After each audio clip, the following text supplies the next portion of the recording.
মাৰিবি নে? তোৰ জেক খাই খাই প্ৰপ'জেল মাৰিবলৈ নাই দেই মই। লাষ্ট টাইম মাল খাবলৈ ৰিজন এটা লাগে বুলিয়ে প্ৰপ'জেল মাৰিবলৈ জেকালি। মই জেকালো? অঁ, মই কৈছিলোঁ একো ৰিজন নোহোৱাকৈ যেতিয়া আমি মাল খাবলৈ ষ্টাৰ্ট কৰিলোঁ তেতিয়াহ'লে আমি মদাহী হৈ গ'লোঁ। তইহে আকৌ ৰিজন এটা লৈ বোলে সেই প্ৰপ'জডাল দিলি। য়েছ ক'লে শুকাত খাল, নে ক'লে দুখত খাল।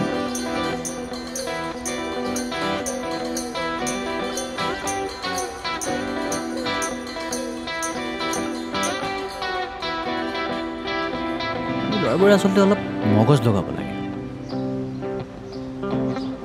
ছোৱালীবোৰে যে আমাক আনচাৰবোৰ হা নাৰ মাজত দিয়ে, আমি কুৱেশ্যনবোৰ সোধা নুসুধাৰ মাজত ৰাখিব লাগে।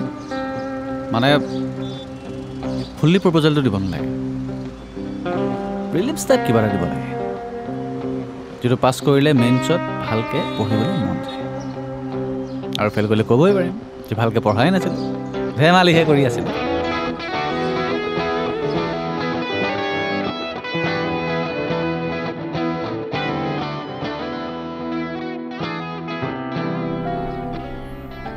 আচলতে আমাৰ মা দেউতাবোৰ অলপ একেধৰণৰ মানুহ আছিল, যি টকাৰ কাৰণে বেয়া পথত খোজ দিয়া নাছিল, যি নিজেও সৎ হৈ আছিলে আৰু আমাকো সৎ হৈ থাকিবলৈ শিকালে। কিন্তু দাদা, এই সততাৰ বোজাটো বৰ গধুৰ। আজিৰ যুগত সততাৰ কোনো মান্যতাই নাই, মূল্য ক'ত থাকিব। আমাৰ দেউতাহঁতে কিন্তু বৰ ডাঙৰ ভুল কৰিলে। দেউতাহঁতেও এতিয়া সততাৰ নামত সান্তনাহে লয় আৰু আমাৰ ভৱিষ্যতৰ চিন্তাত শংকিত হয়। তোমালোকৰ কথাবোৰ মিছা বুলি ক'ব নোৱাৰি।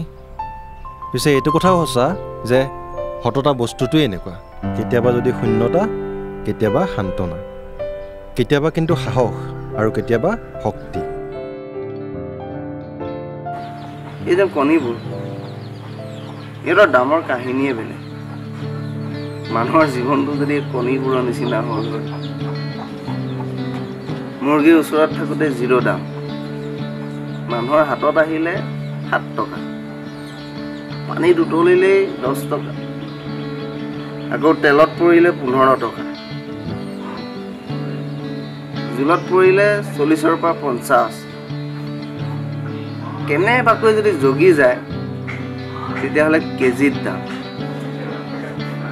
কিন্তু মানুহৰ জীৱনটো উল্টা। জন্মতে বহুত আদৰ সাদৰ পায়, কিন্তু ডাঙৰ হ'লে ভেলু কমি যায়।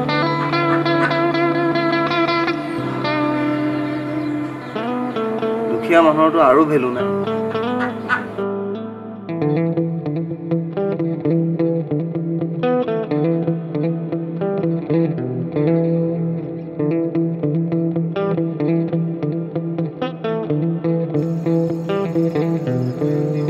কণ্টিনিউ কৰা, কণ্টিনিউ। মজা এতিয়া। যাৰ মাল খাবলৈ পইচা আছে কিন্তু বাৰত সোমাই খাব পৰাকৈ নাই, যোনে মাল খাই আন্ধাৰত সোমাই পুলিচৰ পৰা লুকাই, তেনেকুৱা মানুহক টাৰ্গেট কৰা। তেওঁ কোৱা যে তুমি মাল আনা, আমি তোমাক জেগা দিম। সৰু সুৰা ষ্টাৰ্টআপ এটাই হৈ যাইছো না? নহয়, সৰু সুৰা নহয়, সুৰা ষ্টাৰ্টআপ।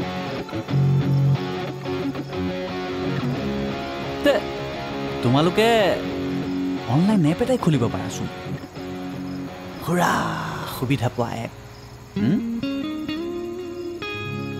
আপোনালোক ৰাইটাৰবোৰ বম যোগাৰো ন? ক'ত কেনেকৈ কাহিনী যোগাৰ কৰিব পাৰি তাকে ভাবি থাকে। ক'ব পাৰা, কয়ে মানুহে, কিন্তু এই যোগাৰোবোৰেই যুঁজাৰো হয়।